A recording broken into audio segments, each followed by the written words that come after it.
नमस्कार। अच्छा, कभी ये सोचा है कि हमारी सेहत वो असल में किन चीज़ों पर डिपेंड करती है? आज है ना, हम इसी सवाल के बिल्कुल तह तक जाने वाले हैं।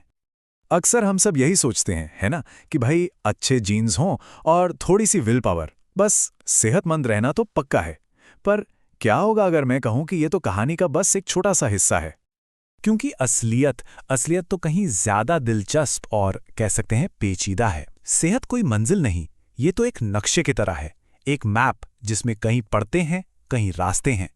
तो आज हम इसी नक्शे की एक एक परत को खोलेंगे और देखेंगे कि ये सब आपस में जुड़े कैसे हुए हैं। तो चलिए इस सफर की शुरुआत करते हैं सबसे अंदरूनी परत से, यानी हमारे जैविक खाके से। तो ये जैविक निर्धारक हैं क्या? ये वो गुण हैं जिनके साथ हम पैदा होते हैं। ये हमारे शरीर और दिमाग की वो नींव हैं जो गर्भधारण के वक्त ही रख दी जाती है। इसको ऐसे समझिए कि जिंदगी के खेल में हमें यही पत्ते मिले हैं और इन्हीं से खेलना है। देखिए, हमारी जो जेनेटिक मेकअप है वो एकदम यूनिक है और उसे बदला नहीं जा सकता। और हाँ, ये तय कर सकती है कि हमें कुछ बीमारियों का खतरा ज्यादा है या कम। लेकिन कहानी में एक दिलचस्प मोड़ है। सिर्फ अच्छे जीन्स होना ही सब कुछ नहीं है। असली पॉजिटिव हेल्थ का मतलब है कि कोई अपनी जेनेटिक पोटेंशियल को पूरी तरह से एक्सप्रेस कर पाए। और ये कब होता है?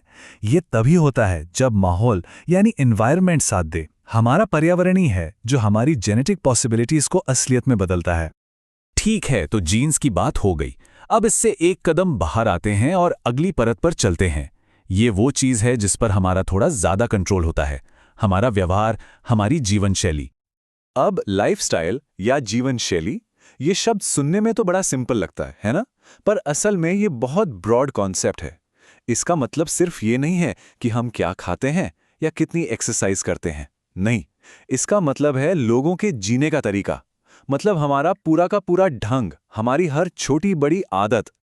और ये जीवन शैली बनती कैसे है, यहाँ ये समझना बहुत ज़रूरी है कि ये सिर्फ हमारी पर्सनल चॉइस नहीं होती। हमारे समाज की वैल्यूज़ क्या हैं, हमारा कल्चरल बैकग्राउंड कैसा है, हमारी पर्सनल हैबिट्स, हमारे दोस्त, परिवार, स्कूल, मीडिया, ये सब मिलकर हमारी आदतों को एक शक्ल देते हैं। और इसका असर आज के दौर की जो बड़ी बड़ी हेल्थ प्रॉब्लम्स हैं, खासकर डेवलप्ड देशों में, जैसे दिल की बीमारियां, मोटापा, वो सीधे सीधे हमारी लाइफस्टाइल से जुड़ी हुई हैं। इससे पता चलता है कि हमारे रोज के जो छोटे छोटे फैसले होते हैं ना, उनका हमारी सेहत पर कितना बड़ा लॉन्ग टर्म असर पड़ता है। तो हमने बायोलॉजी देख ली, बिहेवियर देख लिया। अब नजरिए को थोड़ा और बड़ा करते हैं। अब बात करते हैं सबसे बाहरी लेकिन शायद सबसे शक्तिशाली इन्फ्लुएंस की, हमारा पर्यावरण।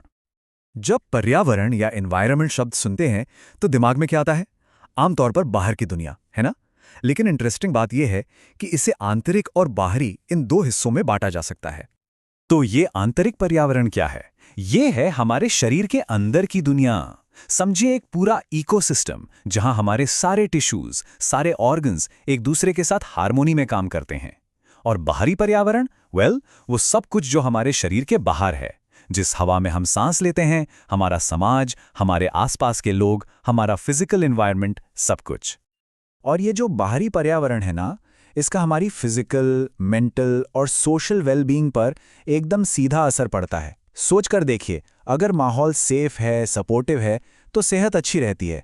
वहीं अगर माहौल स्ट्रेसफुल है, अनहेल्दी है, तो सेहत पर बुरा असर पड़ना लाजमी है।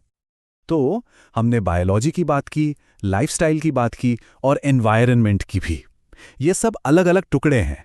अब वक्त है इन सभी धागों को एक साथ जोड़ने का और ये देखने का कि ये पूरी तस्वीर बनती कैसे है। और यहीं आकर पूरी कहानी एक साथ जुड़ जाती है।